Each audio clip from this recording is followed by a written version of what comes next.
en el estudio de Eduardo, con Eduardo Ruiz Gili. Voy a hablar con una persona que tal vez, puedo estar equivocado, es el autor de textos, de libros de derecho más prolífico que ha dado México. Ha habido grandes jurisconsultos que han escrito que un libro, que dos libros, que tres y que son textos. Pero mi invitado esta noche ha escrito más de una treintena de libros que son utilizados no solamente en la academia, sino en muchas entidades del sector público, porque son guías a seguir sobre el comportamiento legal que debe regir en esas instituciones. Mi invitado es doctor en Derecho, estudió en España, estudió en Italia, estudió en México, es maestro en la Universidad de La Salle, pero más que nada, a mí lo que siempre me sorprende es que a qué hora se da tiempo de escribir, y además de jugar tenis todas las mañanas, y además de venir a mi programa todos los viernes, y cuando yo no estoy, pues muchas veces se encarga del programa. Me refiero ni más ni menos que mi buen amigo Bernardino Esparza Martínez. ¿Cómo estás, Bernardino? ¿Qué tal, Eduardo? Muy buenas noches, muchísimas gracias. Muy bien, pues aquí agradeciéndote la invitación una vez más. A ver, yo cuando veo, no, es que nunca hablamos de lo que eres tú y de lo que haces tú. Te he entrevistado de repente de un libro, etcétera, etcétera. Sí, claro. Pero, a ver, ¿me equivoco si digo que eres el autor de libros de derecho más prolífico que ha dado México? ¿Alguien ha escrito sí, tantos? hay mucho más autores, ¿no? No, que haya escrito, ¿tú llevas 36? Llevo 36 libros, hay algunos autores, por ejemplo, un gran amigo mío que se llama Enrique Díaz Aranda, también penalista, ha escrito también bastantes. ¿Cuántos? Yo creo que más de 40 o 50 libros por ahí. Por ahí vamos, entre él y yo andan. ¿Están en pique? ¿Están en competencia? No, estamos en pique, somos muy buenos amigos, pero es uno también de las personas prolíficas en este ámbito del derecho. Él escribe sobre derecho penal, él es un gran penalista en nuestro país y es uno de los que considero que también ha escrito bastante, ¿no? A ver, yo veo tu currículum y me queda claro que eras un matado en la escuela. No, si eres un matado en la escuela. Bueno, sí, un poco. En la Complutense de Madrid eres doctor en Derecho apto cum laude, que es más arriba que el summa cum laude. Porque hay cum laude, hay magna cum laude, hay summa cum laude, ya te dieron un apto cum laude. Apto cum laude. Que en muchas universidades del mundo no existe, o sea, es un cuarto grado académico para los doctorados, para las maestrías, hasta para las licenciaturas, ¿no? Así es. Sí eres matado, ¿no? Pues tienes que estudiarle, tienes que meterte duro, ¿no? Si quieres seguir. ¿Te gusta estudiar? Me gusta estudiar, me gusta investigar, que eso es parte de lo que hacemos, leer, investigar, meterte a las bibliotecas, pues hacer todo el tipo de análisis justamente de los temas. Y temas en lo particular, Eduardo, que parece a mí, desde mi punto de vista, son actuales y relevantes, ¿no? En nuestro país y en algunos otros países, en el caso de España, por ejemplo, Italia, donde he tenido la experiencia de estudiar. Entonces es lo que trato de hacer, ¿no? Tratar de sacar cosas relevantes y que les sirva a la gente, además. No solamente para mí, sino que trato de pensar sobre lo que puede ser útil para ellos, ¿no? Porque, a ver, tú eres investigación, bueno, profesor investigador en el Instituto Nacional de Ciencias Penales. Así y ahorita te vamos a pedir que nos expliques qué es eso.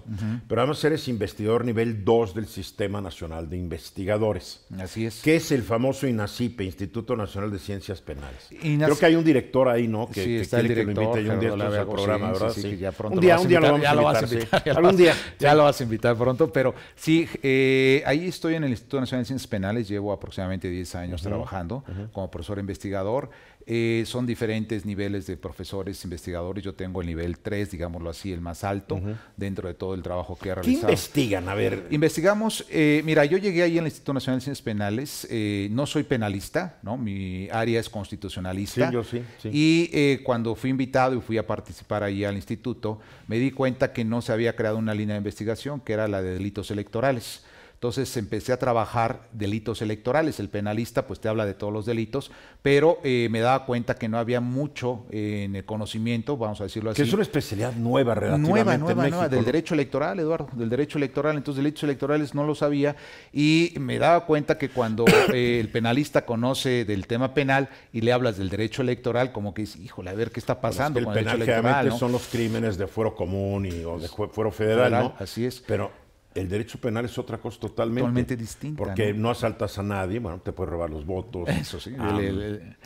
Es otro tipo de delito, ¿no? Y todo eso sí, muy específico, porque además tienes que conocer lo que hace el Tribunal Electoral, lo que hace el Instituto Nacional Electoral, lo que hacen los políticos, los partidos políticos, las agrupaciones políticas. Hacen mucho dinero, eso me queda mucho, claro. Eso sí, sin duda, ¿no? Pero el tema es ese. Entonces, después de traer todas esas cosas, vamos a llamarle así, en el sentido del derecho electoral, plantearlas en lo penal. Esa es la grande complejidad en su momento. Entonces, ¿qué es lo que hago? Me doy cuenta que finalmente no había esa línea de investigación en el INACIPE y digo, vamos a crear una línea de investigación, vamos a empezar a formalizar y a formar precisamente a personas que quieran participar en la materia de delitos electorales, que conocen bien el penal, pero les falta la otra parte, que es el derecho electoral. Y así fue cuando empezamos a trabajar ahí en el Instituto Nacional de Ciencias Penales. Pero a ver, yo entiendo un biólogo más o menos, puedo imaginarme que investiga, ¿no? Ve un animalito y algo ve y lo investiga. Pero ¿qué investigas en el derecho?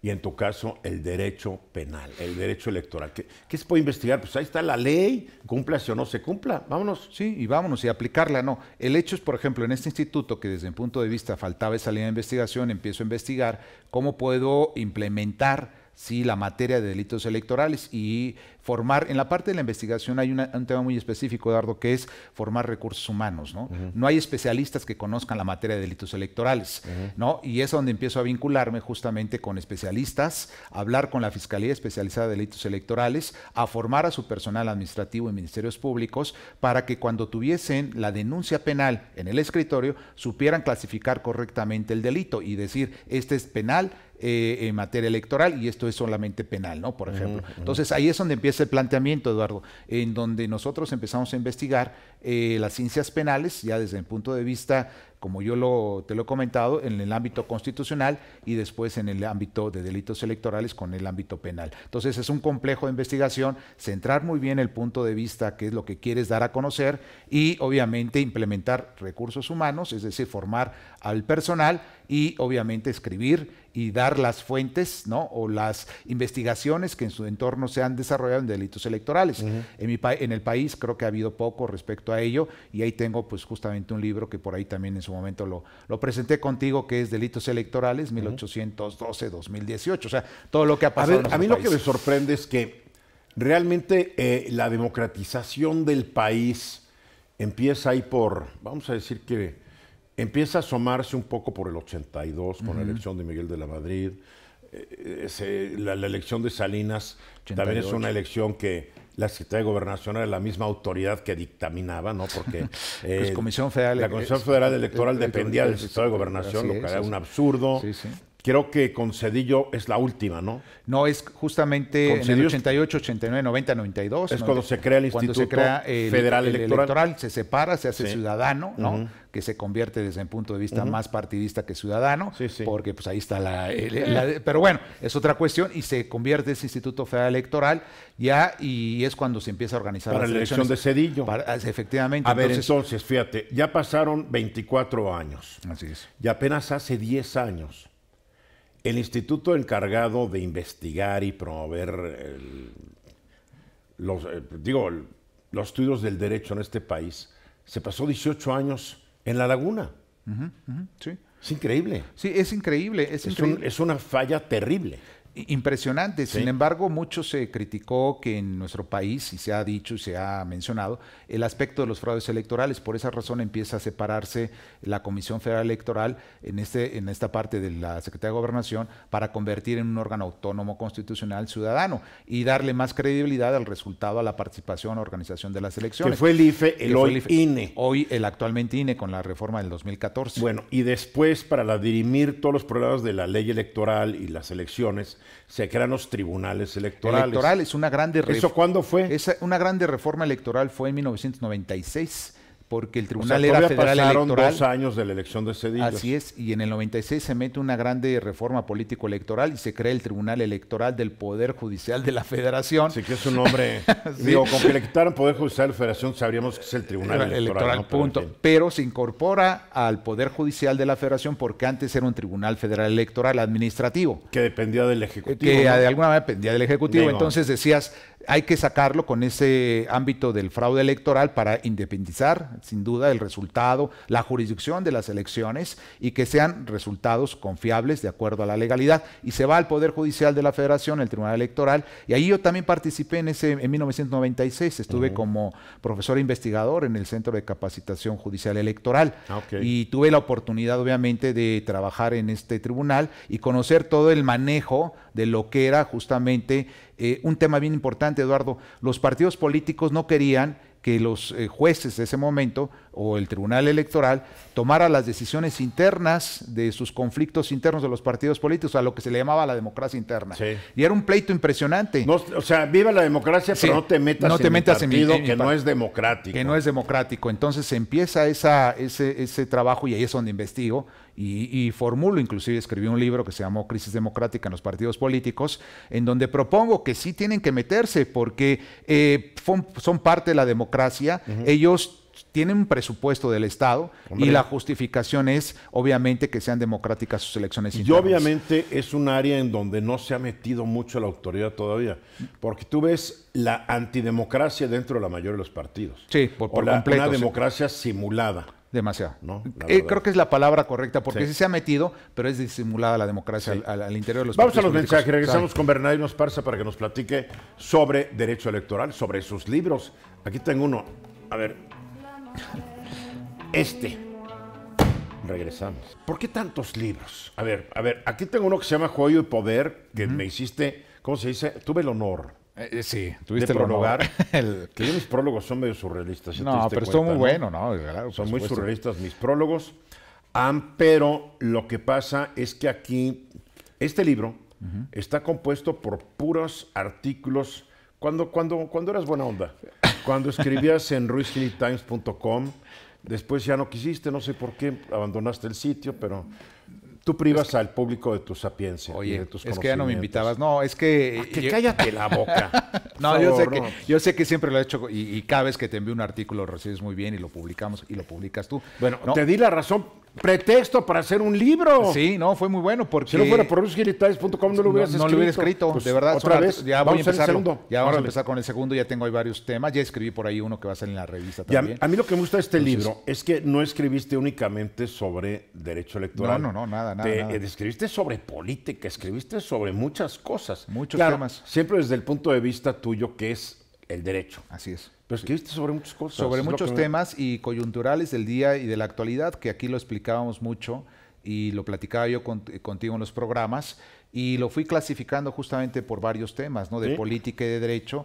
Y esto fue el resultado, ¿no? Y ahí te encuentras en el momento, por ejemplo, las candidaturas independientes. Hablábamos en aquel día qué era lo que pasaba, cómo resultaba, y escribía sobre eso y cuál era el fundamento legal justamente de los candidatos, sin ninguna tendencia política, por supuesto, sino simplemente lo que dice la ley. Lo que la ley dice. Lo que dice la ley. Que hemos tenido unos pleitos tú y yo por lo que dice durísimos, la ley. Sí, por lo que dice la ley, durísimos, muy buenos, pero ese Juego y poder se llama, la política es un juego y la ley es poder. Alguien diría que es al revés, que la ley es un juego y la política es poder. Exactamente.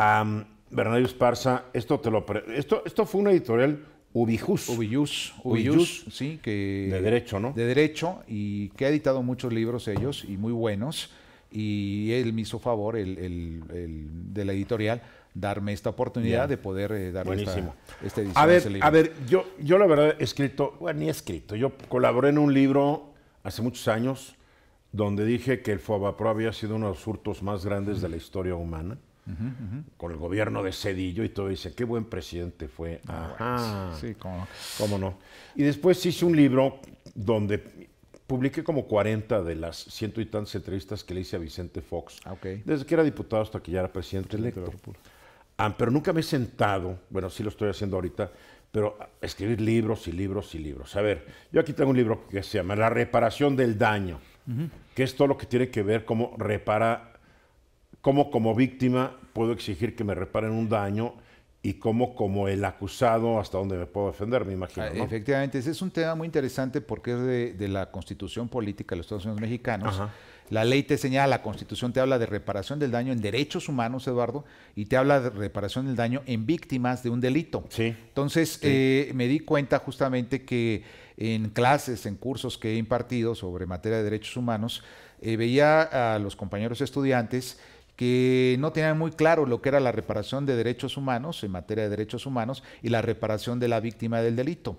Entonces empiezo a investigar, a elaborar esta temática, y digo, pues tengo que hacer algo muy particular, que sea la reparación del daño, nada más. Que, ¿en qué momento vas tú a reparar un daño? Por ejemplo, que entras a un hospital en un momento determinado y no tienes una atención médica correcta. Ahí no hay delito, sino simplemente no hubo una atención médica y puedes exigirle en su momento determinado a la autoridad que te repare el daño. En ese sentido puede haber una negligencia médica, y de la negligencia médica por una mala operación quirúrgica se puede desprender un delito, una lesión, ¿no? En tu cuerpo, en tu persona, y entonces se desprende ya el delito, y entonces estamos hablando de reparación del daño en delitos, ¿no? Que es la parte de ello. Entonces creo que es bien interesante este tema, porque hay mucha confusión, porque inclusive se habla de daño moral en el ámbito civil, que es otra cosa completamente distinta. Y ahí es donde empiezo a trabajar este libro, y inclusive con tesis de jurisprudencia de la Suprema Corte de Justicia de la Nación, que me hace esta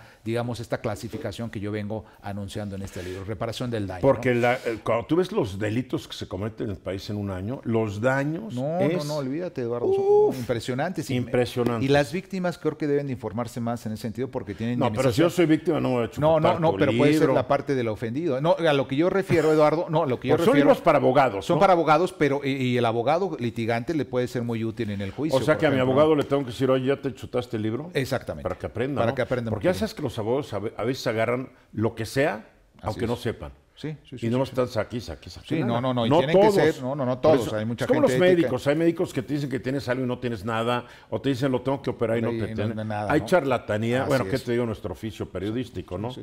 Uf, no. Me acaba de llegar la ley de lo que algunos colegas cobraban por sus páginas de internet durante el sexenio pasado. No sabía yo que tenía páginas en internet ellos. No, ¿cómo? Qué barbaridad. Qué negocio. Es parte de... A ver, estado de excepción, restricción o suspensión de derechos y garantías. Esto es bien importante, porque estamos viendo un país con mucha violencia, donde, de acuerdo a la nueva ley de la Gendarmería Nacional, vamos a tener ya al ejército y a los marinos trabajando legalmente, porque van a ser policías, marinos y policías militares, que son soldados, como la quieras ver. Y en la Constitución hay un artículo que dice que el presidente, creo que con la venia del Congreso, puede suspender los derechos y garantías que nos da la Constitución, menos algunas. No pueden ir contra nuestros derechos humanos, etcétera. La vida, pero nos pueden quitar nuestro derecho a la opinión y a la manifestación y todo. De tránsito. Que el país está en riesgo. De tránsito. Entonces, este libro, ¿qué tan buena es nuestra ley y qué tan protegidos estamos los mexicanos de que no vea un presidente que se le ocurra suspender o restringir nuestros derechos con un Congreso que le diga así a todo? Sí, es un poco, digamos, tanto peligroso, por decirlo así, si no lo implementas correctamente. La ley es muy clara, y eso siempre tú y yo lo hemos alegado. Yo digo, la ley dice esto y no hay manera. O sea, puedes interpretarla y puedes decir otras tantas cosas. Nuestro pleito es de que siempre hay manera. Porque algo tiene la ley, el derecho, que un abogado lo puede ver de un lado y lo puedes ver del otro lado. Puede ver del otro lado. Y entonces un juez, en toda su sapiencia, que la verdad es que yo veo que hay jueces que no tienen ni experiencia de vida. Así es. Y ahí están de juzgadores, lo cual es otra. Por eso tenemos un problema también en lo que es la impartición de justicia. Jueces que deberían ser aprendices de tintero. Así es. Y ahí están de jueces porque se movieron, ¿no? Sí. Me da miedo esto, nuestra lucha, sí, ¿no? porque, por ejemplo, el artículo 29 constitucional te habla en casos de rebelión. Entonces, ¿qué es una rebelión? O sea, ese es el primer tema. O sea, porque está muy ambigua la letra, ¿no? Sí, claro, porque a lo mejor encontramos una manifestación aquí afuera o en cualquiera de las calles. Es una rebelión. Es una rebelión. Lo que hizo Díaz Ordaz. Exactamente. Porque para Díaz Ordaz era una rebelión que los estudiantes marcharan y que la gente marchara y que se fueran al Zócalo y amenazaran con ocupar el Palacio Nacional, ¿no? Digo. Así es. Esos son los términos que hay que tener mucho cuidado, porque a lo mejor el juez, el criterio entre rebelión es esto. ¿Y cuál es la diferencia de una rebelión? Un motín. Y un motín. Y una manifestación que cae en la violencia. ¿No? Y a lo mejor el agredir a una persona en esa manifestación. Entonces tienes que empezar a deslindar muchas conductas para poder utilizar correctamente la ley. Lo que me preocupa es que a veces los jueces están politizados o le deben su chamba a un político, pues van a hacer lo que les digan.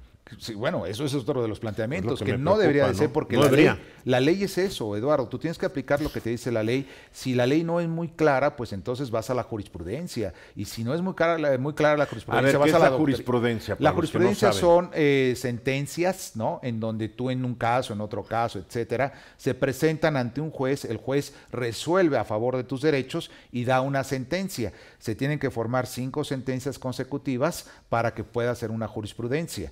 Y eso hace una fuente del derecho. Si la ley no me lo dice, yo me voy a la jurisprudencia y la jurisprudencia me aclara lo que quiso decir el legislador, lo que hizo el que hizo la ley. Ya. Entonces, eso es bien interesante, bien importante, y lo que hacen los jueces. ¿Y no hay como irse contra la jurisprudencia? Sí, ¿no? Puede haber. Es cuando acabas en la Suprema Corte. Acabas en los amparos, etcétera, o inclusive en jurisprudencias hay contradicción de las jurisprudencias, por llamarles así. Mira, Hay un juez que te dice esto es azul y otro juez te dice no, no es azul, debe de ser rojo, por decir algo.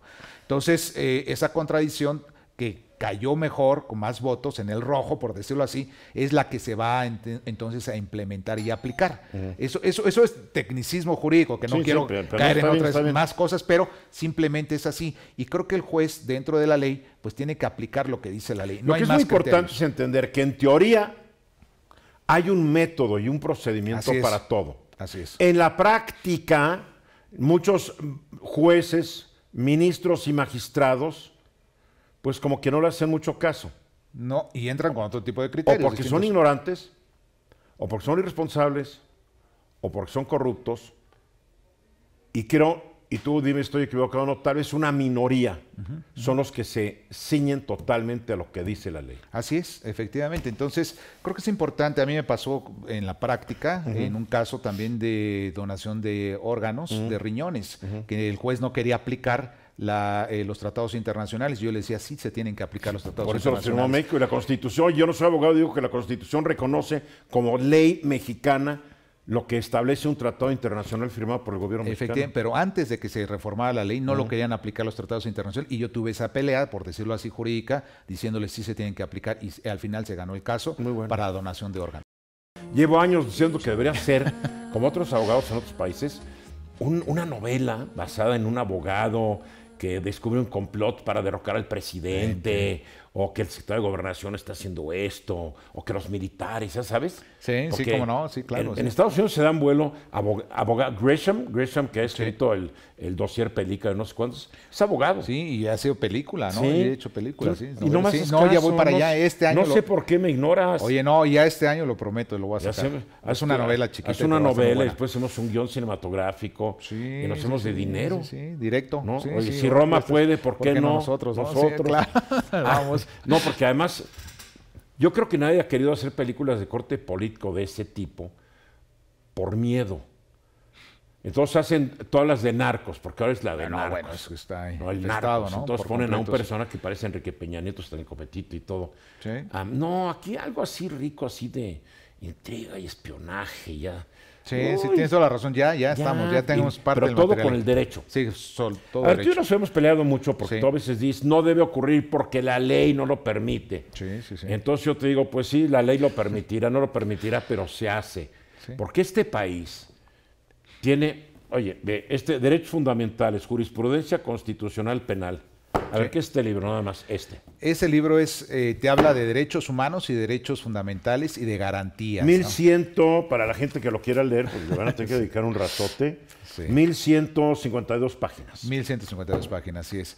Sí, Eduardo, este es un libro que, dando mis cursos de Derechos Humanos y Constitucional, me daba cuenta que muchos de los estudiantes, en principio, pues... ¿No lo tienes en edición digital? Porque estar no, cargando no, mira, no, ya. es como un ladrillo, tienen que llegar los alumnos Oye, a pero- clase. Ya llegué, maestro. Oye, Y pero te voy a decir ponerlo. una cosa, lo compran y está agotado, que es lo importante. Pues sí, y pero... lo estudian, ¿eh? Oye, pero lo estudian. si estuviera en edición digital, lo que se Estaría mucho agotaría. pero ¿sabes qué pasa luego a veces en la edición digital? No metas tus fobias. Parece ser. No metas tus Bueno, fobias. mejor me quedo callado, pero bueno, Te estoy diciendo, lo voy a hacer te estoy digital. diciendo para que haya más mercado. Yo lo sé. Lo ¿Sabes vamos cuántos a hacer árboles digital, mataron eso por tienes esta razón. cosa? Sí. ¿Sabes cuántos árboles muchos. mataron muchos, a no sé muchos, cuántos muchos. árboles para tu libro? Sí, tienes razón. Pero Bueno, creo que es reciclado con el una papel, tablet, pero bueno. pues, habría litio y habría uranio. A ver, pero más que nada este libro te muestra que en México tenemos muchas leyes. Sí, demasiado. Y a cada rato hay nueva ley, nueva ley, nueva ley. Y hay un viejo dicho, ¿para qué nuevas leyes si las que tenemos no se cumplen? Te voy a decir nada más Entonces un se saca dato. una nueva ley para ver si esta sí se cumple, ya que la pasada no se cumplía. Lo cual no es que la ley esté bien o mal, son los seres humanos los que se encargan de que no se cumpla. De que no se cumpla. Nada La más para darte un impunidad, dato que todo yo esto es- recuerdo ahorita, me dices muy bien. El orden jurídico mexicano, tenemos, si no me recuerdo, no me temo un poco equivocarme, 18,000 ordenamientos jurídicos, Eduardo. 18,000 ordenamientos. O sea, en toda estás hablando México. entre constituciones locales, leyes federales, leyes nacionales, leyes estatales y todo. Reglamentos, sí, todo alrededor, el orden jurídico mexicano, alrededor de 18,000. ¿Y cómo, 18,000. digo, quién los conoce? Pues digo, Ahí ese es mi el trabajo. próximo libro de Bernardino es hablar de los 18,000 ordenamientos jurídicos. Sí, qué aburrido, pero Oye, tienes que no, hacerlo. es que no va a ser un libro nomás, va a ser la lista. Nada más la lista, nada más, sí, pero es impresionante. Porque Infojus, de la UNAM, Infojus o Infojus, sí, okay. Yo hablo español, es un latinaco, no, Infojus. no. Aparecen lo que son las constituciones y las leyes federales y estatales. Así es, hasta ahí. Sí, hasta ahí. Pero dentro un de todo diablal, eso, es un diablal y es un montonal. Y además cada artículo, cada palabra hay que no entender estamos de comprenderlo. sobre legislados. Yo creo que no sí. tenemos Eduardo, demasiadas leyes. Sí, demasiadas. La Constitución tiene más de 700 reformas constitucionales y las porque que además, vienen ahorita. Contradicciones dentro de la misma Constitución. De la misma Constitución, ¿no? Sí, porque el que hace la reforma no lee el resto. No le y lee. los diputados senadores tampoco. Sí, acuérdate ahorita la temática que está en la Corte, la Ley Federal de Remuneraciones, ¿no? Que un artículo te dice no puedes ganar más que el presidente y el otro te dice, en el caso de ministros, etcétera, no se pueden reducir el sueldo, ¿no?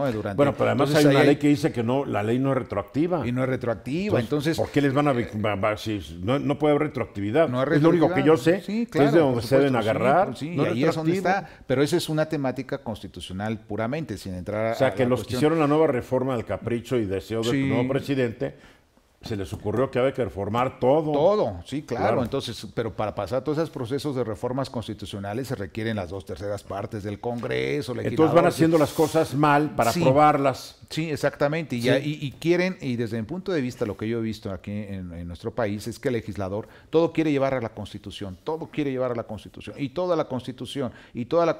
Sí, porque la ley, o sea, la Ley Federal del Trabajo deriva de un artículo 123 que ya de por sí es larguísima. Y te pierdes. Pues sacan su ley reglamentaria, que es la Ley Federal del Trabajo, que es otro archichorizo. Sí. ¿Y por qué después no muchos quieren invertir en este país? Porque es muy complicada la ley laboral. Claro, impresionante, y a cada rato, y códigos fiscales. Además siempre por ganan, ejemplo, ¿no? y cuando te arman huelga, siempre gana casi el trabajador. El trabajador. Sí, cuando corres a alguien porque era un rufián y te estaba robando, va y te demanda y gana el trabajador. Y el sindicato, y pues la gente ya no puede meterse por ese lado. El 41 constitucional, que te habla de partidos políticos, te habla del Instituto Nacional Electoral, Tribunal Electoral. Entonces, no es posible tanto elemento. A ver, ¿por qué tantos tribunales? ¿No habría ser, los tribunales deberían ver todas las materias? Que yo sepa, otros países, el juez ve todas las materias, claro, tiene expertos en las diferentes áreas ayudándolo. Sí. Pero aquí tenemos que el Tribunal Agrario, que además depende del Poder Ejecutivo, que es una aberración. Así es. Pues tenemos el Poder Judicial. Tenemos la Suprema Corte, tenemos los tribunales, tenemos... Sí. Está diseñado así el aparato, pero ¿no? El Poder Judicial, ¿no? Pero no está diseñado para poder tener más control político en un momento dado. Bueno, habría que ver, por ejemplo, el Tribunal Agrario, en este caso, el fiscal administrativo, etcétera, ¿no? Es que hay un tribunal fiscal también que entonces, depende del Poder Ejecutivo. Que hace mucho yo recuerdo que debería, y decía, pues en la doctrina se mencionaba mucho que se deberían de incorporar ya prácticamente al Poder Judicial. Es que imagínate, Hacienda se va contra ti. Sí. Porque X problema. Entonces tú vas al tribunal fiscal. Pero la bronca es que el tribunal fiscal también trabaja para el mismo patrón que el patrón del secretario de Hacienda. Así es.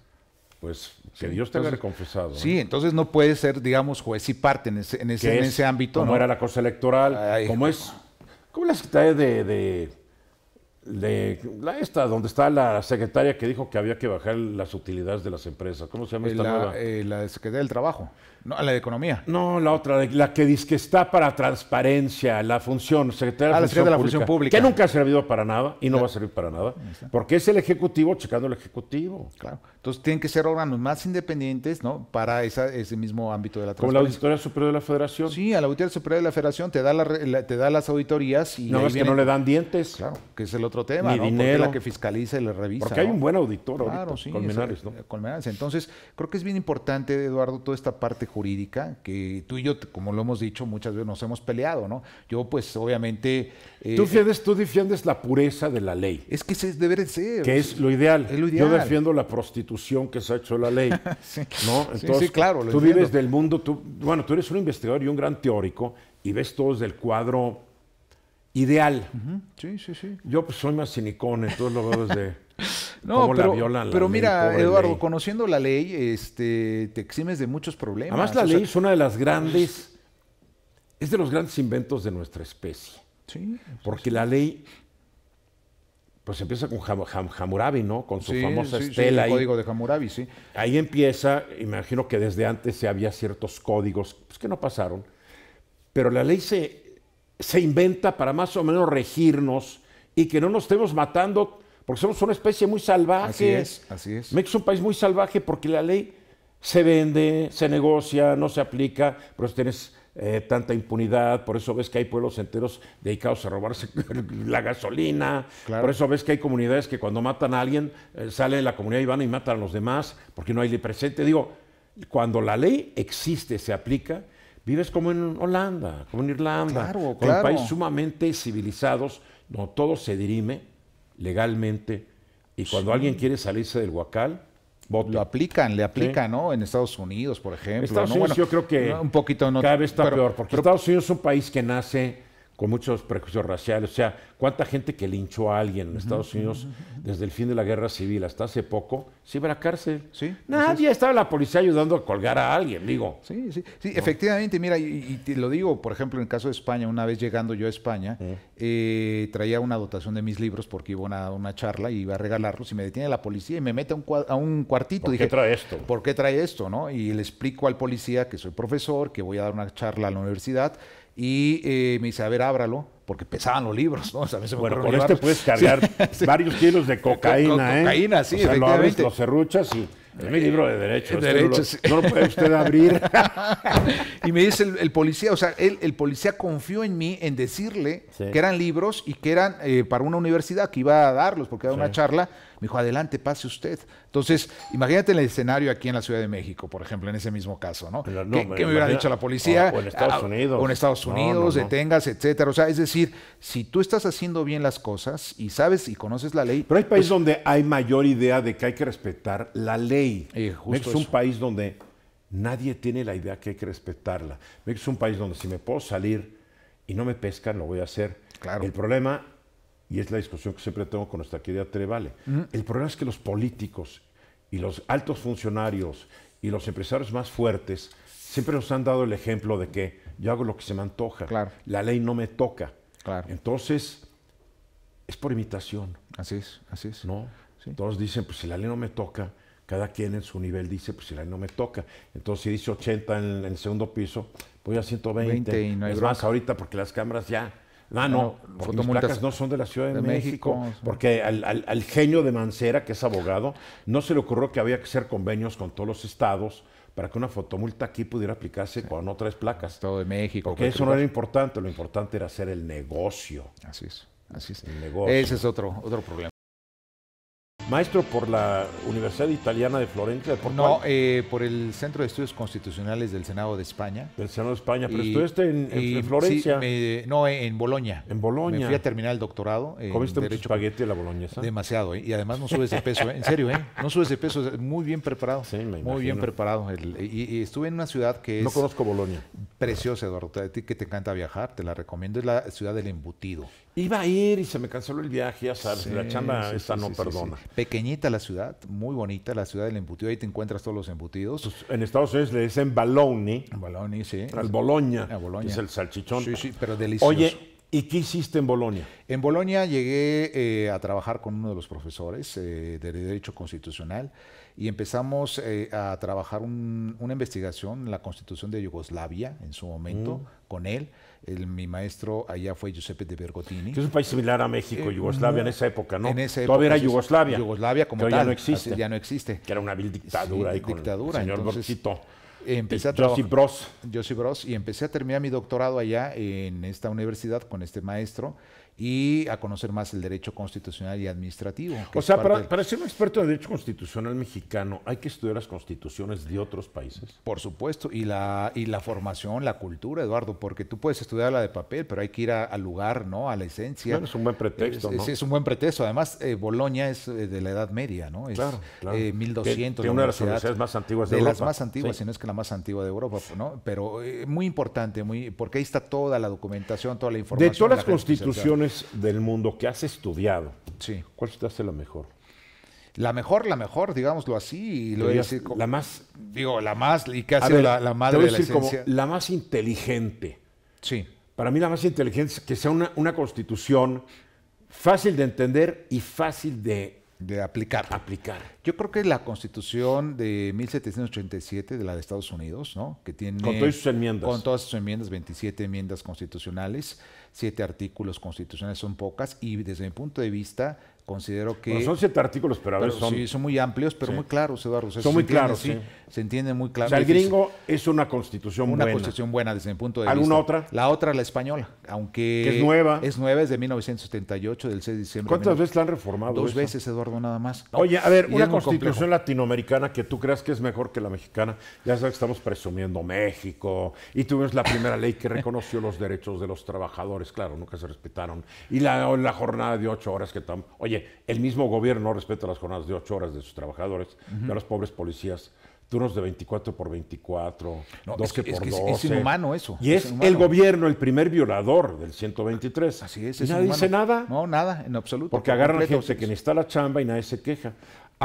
¿Alguna constitución Yo creo- latinoamericana yo que, creo que que por digas, el momento "Guau"? no. Yo creo que por el momento no, desde mi punto de vista de la La Constitución. argentina, la chilena, no fíjate, sé. Eduardo, yo tengo mis La dudas. cubana. No, bueno, la cubana es del 59 y tuvo por ahí una Sí. reforma en el 92, ¿no? Bueno, Y sí, porque es un estado un totalitario, ¿no? totalitario y que tiene un principio ahí que su ideología es marxista-leninista, Sí, ¿no? sí, Entonces, digo, esa es la del 50. La colombiana. La colombiana no creo tanto, ¿no? La bolivariana. No, bueno, aunque habla mucho de derechos humanos, pero la realidad es otra, ¿eh?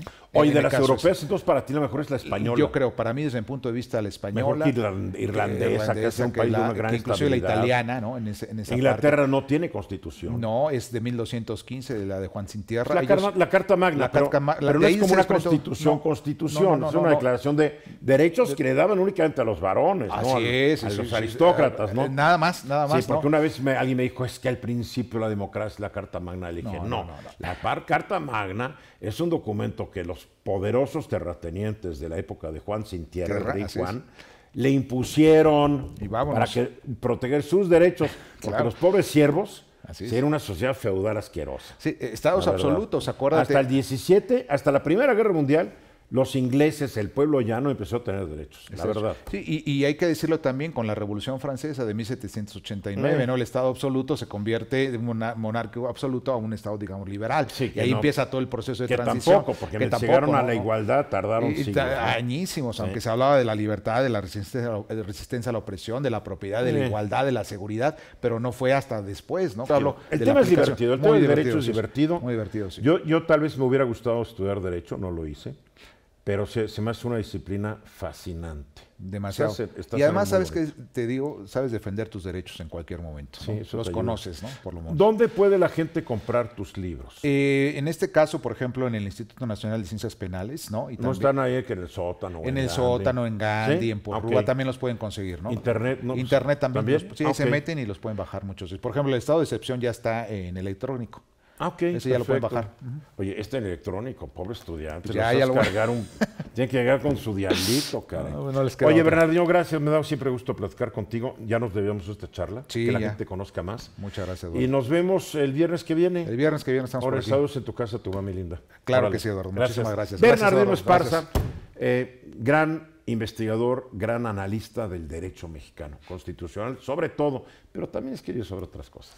Yo soy Eduardo Ruiz Gili, gracias por estar conmigo esta noche en mi estudio. El lunes a las 3:30 de la tarde, hora del centro, estoy de regreso aquí en Grupo Fórmula. Pasen una buena noche y pasen lo que queda del fin de semana fabuloso.